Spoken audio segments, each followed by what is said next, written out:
Hi, everybody. Welcome to my homestead and welcome to my channel. My name is Jared. This is episode 3 of my New Jerusalem playlist. And in this episode, we're going to go over an article that's found in this issue of the Ensign, the April 1979 Ensign. And the main theme of this issue is Missouri. So there's an article called Missouri Myths. The church has tried to dispel these myths. They still do from time to time. But they actually put together an article that addresses 3 myths about Missouri and beliefs that members of the church hold on to, but they're not true. So this was written by Elder Graham W. Doxey. Who is that? On the church website, it says Elder Graham Watson Doxey, former member of the Second Quorum of the 70, passed away at his home in Salt Lake City on October 13th, 2013. He was 86. So he was a general authority, and we are going to read this article. It says, Missouri from the time of the settlement of Adam-ondi-Ahman has been a place dear to the saints' hearts, a place important in our history and important in our future.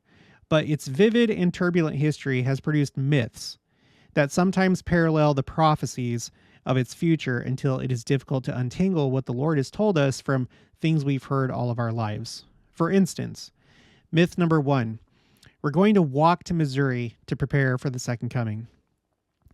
I'm going to pause right here. And by the way, I remember hearing this in Young Men's. There was one of the Young Men's counselors that brought this up, and it stuck in my mind. And that's what I thought for a long time.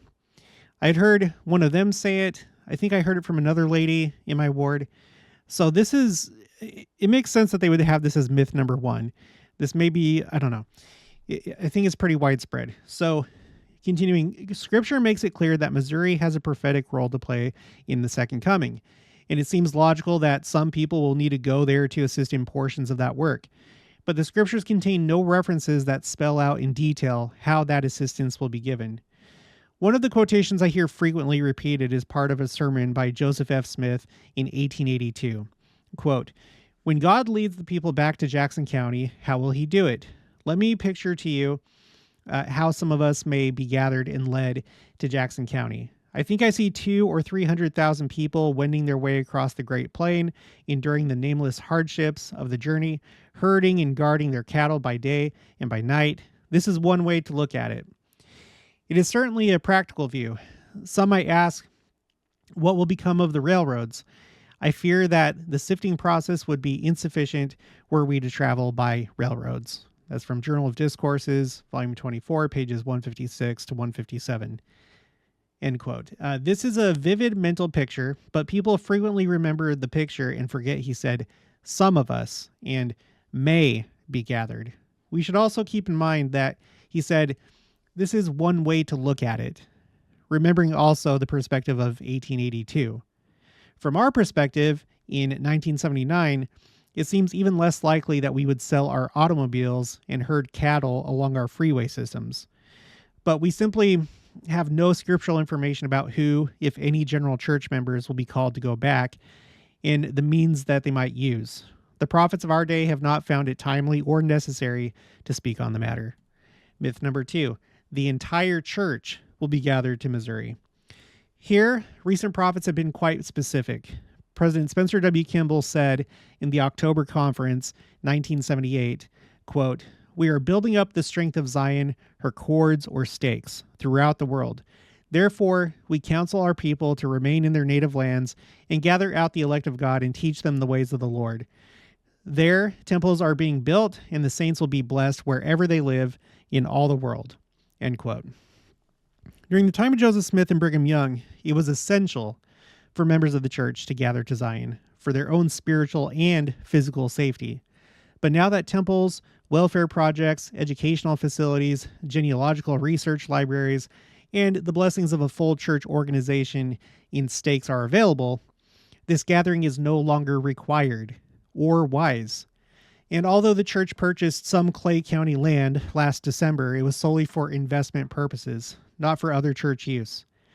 At a general conference, President Harold B. Lee stressed the point made by Elder Bruce R. McConkie at the Mexico City area conference. Quote, the place of gathering for the Mexican saints is in Mexico, and so it goes throughout the length and breadth of the whole earth.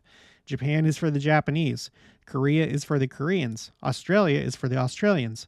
Every nation is the gathering place for its own people, end quote. Of course, there will be special functions of the temple in Jackson County, but worldwide gatherings of the saints to Missouri may not be necessary or desired.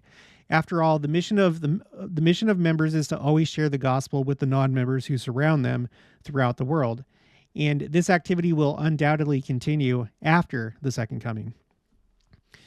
Let me pause here, and that's because there's still going to be people that are not members of the church in the millennium, at least in the first part. I've done videos about this before. Joseph Fielding Smith said that that's going to be our greatest day of missionary work and a time when we're going to have the most need for missionaries. So yeah, it would not be wise if everybody was gathered in Missouri. Elder Harold B. Lee further cautioned the saints in all lands to be guided by the current prophet, not by rumor or supposition.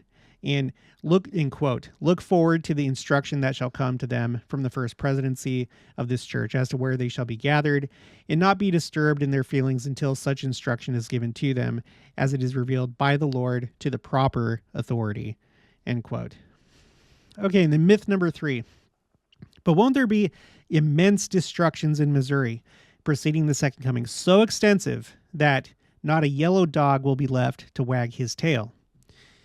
It's true that destruction throughout the earth is one of the conditions prior to the second coming, yet as far as the destruction in Missouri is concerned, there are two schools of thought among members. One believes that it has already taken place. Elder B.H. Roberts published a reported prophecy of Joseph Smith to Alexander Donovan, his lawyer in Missouri. According to Donovan's brother-in-law, writing the incident over 70 years after it occurred, Joseph Smith warned Donovan that, quote, God's wrath hangs over Jackson County, and you will live to see the day when it will be visited by fire and sword. The fields and farms and houses will be destroyed, and only the chimneys will be left to mark the desolation. End quote. General Donovan said to me, his brother-in-law continued, that the devastation of Jackson County during the Civil War forcibly reminded him of this remarkable prediction. Elder Roberts cites additional descriptions of Jackson County's role during the Civil War as fulfillment of this prophecy. See Comprehensive History of the Church, Volume 1, pages 538 to 559. The other school of thought on the so-called yellow dog prophecy is that some members feel it is yet to occur. However, a study of the supposed source of the prophecy is helpful. It seems to have originated in a conversation between Heber C. Kimball and Amanda H. Wilcox in Salt Lake City in May 1868. She reports him as saying, the western boundaries of the state of Missouri will be swept so clean of its inhabitants that, as President Young tells us, when we return to that place, there will not be left so much as a yellow dog to wag his tail. There seemed to be a number of questions about the authenticity of this account since Heber C. Kimball was apparently in Provo, not Salt Lake, during the month of May. Also, no other record exists of Brigham Young making a similar statement. However, it is sufficiently similar to Joseph Smith's statements, except for the yellow dog, that someone may have remembered the original substance, but in the retelling allowed embellishment to creep in. The above are only 3 of the myths associated with Missouri's prophetic future. Why did they arise? One reason may be that early church members, disappointed in their efforts and suffering from their wrongs, welcomed statements describing their future success in Missouri. Another may be that the word of mouth method of transmitting much information in the early church fostered the establishment of casual and possibly incorrectly heard remarks as doctrine. But regardless of our human logic and limited point of view, regardless of what may have been previously repeated innumerable times, we can be sure that the Lord's will on this and all other subjects pertaining to our welfare will be made known through his living prophet. One thing we do know, there is no call to gather to Missouri. And above all, I know that the living prophet's vision is both perfect and sufficient for our day. I would add a few other reasons why people may believe that, there's going to be this return to Missouri.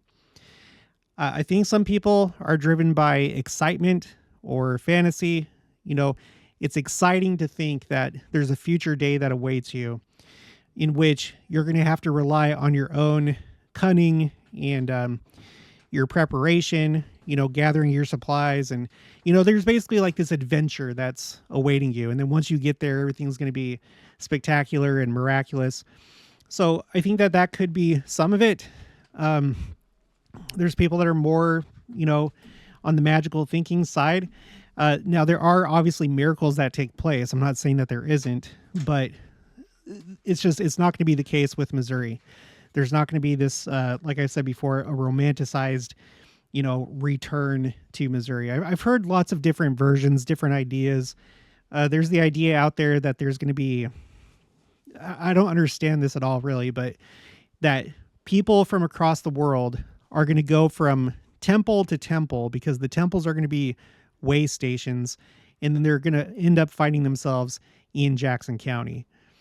And I don't know where that comes from. I don't know. I haven't seen anything to support that idea. I think that it's maybe people speculating and putting together possibilities, which is not a problem as long as you identify it as such, a speculation, rather than actual doctrine or something that's absolutely going to happen.